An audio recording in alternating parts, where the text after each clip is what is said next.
Bismillahirrohmanirrohim. Assalamualaikum warahmatullahi wabarakatuh. Alhamdulillah pada hari ini kita masih diberikan kesehatan oleh Allah Subhanahu wa Ta'ala, sehingga kita masih bisa melaksanakan rutinitas kita, yaitu belajar daring. Pada hari ini mata pelajaran pendidikan agama Islam. Materi yang kita bahas pada hari ini yaitu tentang sholat fardu dan tata cara sholat fardu. Tujuan pembelajaran hari ini yang pertama, agar anak-anak dapat melaksanakan sholat dengan khusyuk. Kemudian yang kedua, agar anak-anak memahami gerakan dan bacaan sholat dengan benar. Bu Siti mau tanya, siapa yang sholatnya ingin diterima oleh Allah Subhanahu wa Ta'ala? Pasti semuanya ingin diterima. Nah, bagaimana agar sholat kita khusyuk? Maka ada kiat-kiat yang harus dilakukan oleh kalian agar kita sholatnya menjadi khusyuk. Yang pertama, sempurnakan wudunya terlebih dahulu. Kalau kita wudunya bercanda, wudunya tidak sempurna, wudunya tidak tertib, maka sholatnya pun tidak akan sah. Jadi sempurnakan wudunya terlebih dahulu. Kemudian yang kedua, tidak banyak gerakan dalam sholat. Maksudnya ketika kita sholat, tangan kita banyak gerak, misalkan dengan bercanda dengan teman, misalkan seperti itu, ya. Yang kemudian yang ketiga, pandangan ke arah tempat sujud. Jadi ketika kita sholat, fokus mata kita ke tempat sujud. Selanjutnya, bacaan yang kita baca ketika sholat harus benar.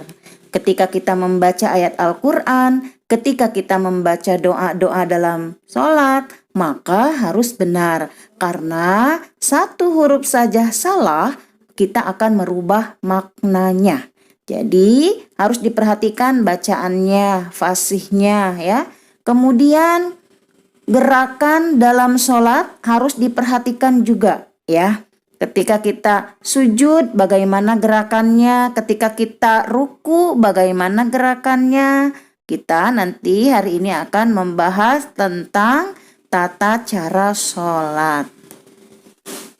Di dalam sholat ada 13 rukun yang harus kalian lakukan. Apa rukun itu? Rukun adalah sesuatu yang wajib dilakukan ketika sholat. Jika salah satu saja tidak dilakukan, maka sholatnya tidak akan sah. Ada berapa? Ada 13. Yang pertama adalah niat. Niat adalah menyengaja untuk melakukan suatu perbuatan. Niat ini harus karena Allah. Jadi, ketika kita akan sholat, niatkan dalam hati kita, bukan karena orang tua, bukan karena guru atau yang lainnya. Jadi kita niatkan hanya semata-mata karena Allah Subhanahu wa Ta'ala. Yang kedua adalah berdiri bagi orang yang mampu. Ya. Jadi posisi badan tegap dan menghadap kiblat, ya. Kemudian jika kita tidak mampu berdiri, ya, misalkan kita lagi sakit, boleh kita dengan keadaan duduk, boleh, ya. Baik duduk di kursi ataupun di bawah. Atau misalkan kita tidak mampu untuk duduk, ya, boleh dengan berbaring, ya, boleh berbaring atau miring ke kiri. Kemudian yang ketiga adalah membaca takbiratul ihram, ya. Gerakannya adalah mengangkat kedua tangan sejajar dengan telinga atau pundak, lalu melipatnya di tangan kita di depan perut. Dan posisi pergelangan tangan kanan diletakkan di atas pergelangan tangan kiri. Kemudian membaca Allahu Akbar. Artinya Allah Maha Besar. Di sini contoh untuk takbiratul ihram untuk perempuan ya. Jadi bedanya kalau untuk laki-laki kedua tangannya agak direnggangkan ya. Tapi kalau untuk perempuan kedua tangan atau ketiak ini dirapatkan ya, tidak dilebarkan gitu. Ini seperti ini contohnya. Selanjutnya, rukun sholat yang keempat adalah membaca surat Al-Fatihah. Jadi, di dalam setiap rakaat sholat itu wajib membaca surat Al-Fatihah. Jika di dalam sholat 1 rakaat saja tidak membaca surat Al-Fatihah, maka sholat kita tidak sah ya. Di sini ada hadis Nabi Muhammad SAW bersabda, tidak ada sholat, artinya tidak sah, orang yang tidak membaca surat Al-Fatihah. Jadi setiap sholat, setiap rakaat itu wajib membaca surat Al-Fatihah. Selanjutnya, rukun sholat yang kelima adalah ruku dengan tumak ninah ya. Jadi setelah kita ruku itu harus dengan ada tumak ninahnya ya. Tumak ninah itu artinya berhenti sejenak ya. Setelah ruku kita berdiri tegak lurus ya.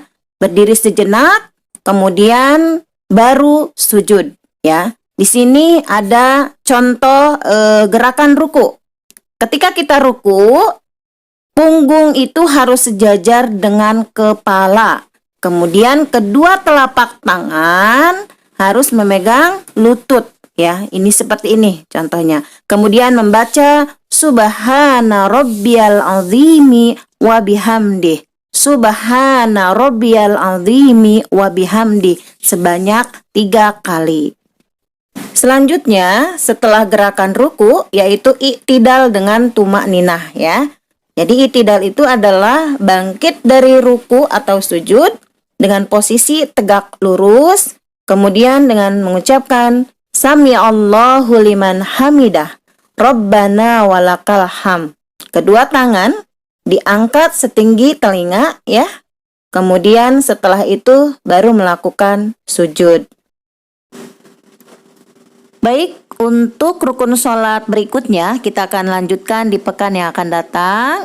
Hari ini tugasnya hanya mengisi daftar hadir. Jika sudah melihat video Bu Siti, kalian tulis daftar hadir di Google Form. Terima kasih. Wassalamualaikum warahmatullahi wabarakatuh.